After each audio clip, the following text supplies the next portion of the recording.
Okay, so we're going to go over how to set up a vegetation system through Unreal. Vegetation foliage, however you want to go about it.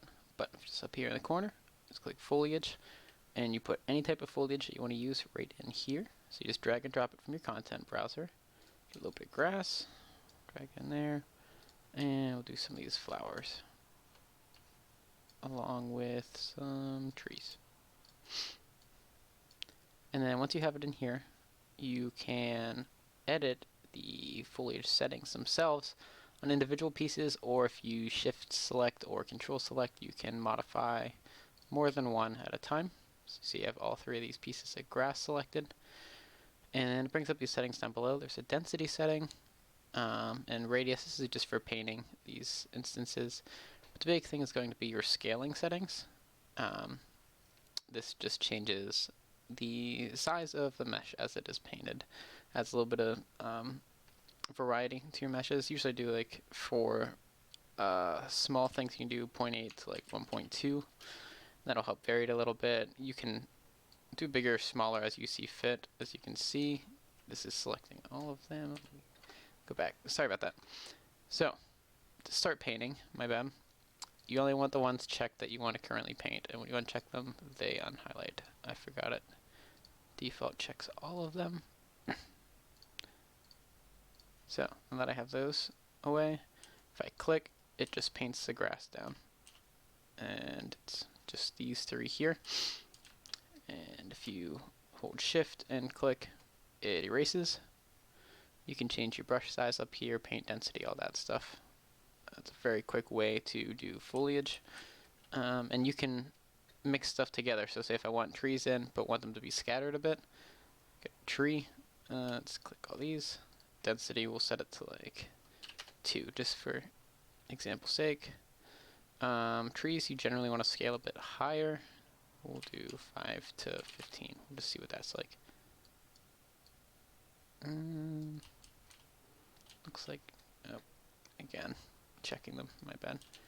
Okay, looks like that was a bit too much on the scale. So we will do 1 to 5. Let's see what that's like. So you can see they're still pretty densely populated. Let's see here.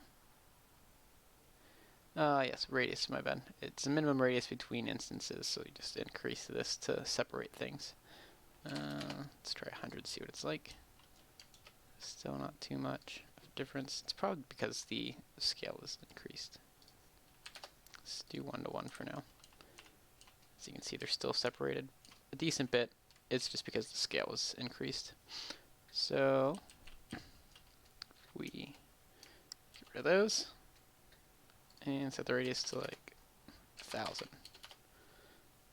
1,000, 10,000. It'll scatter them a bit more. And if you go over a spot where they're already there, it's not going to like repaint. So say if I switch out of this and come back, it still saves those settings. So it doesn't apply those trees in an overlap fashion.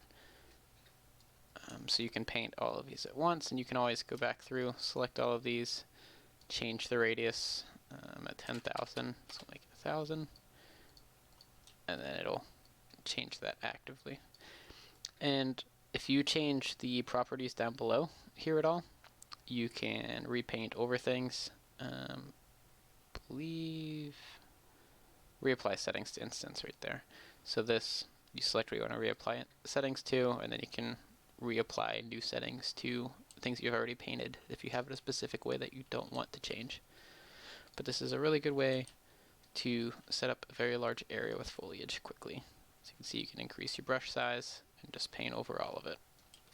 And you can change it so it can't go on BSPs or static meshes, or it can. Either way, not a huge deal. See how it already put these on the rocks. Take those off. It's a good way to put like grass and moss on rocks, but sometimes you don't want to do that. So you want to check those.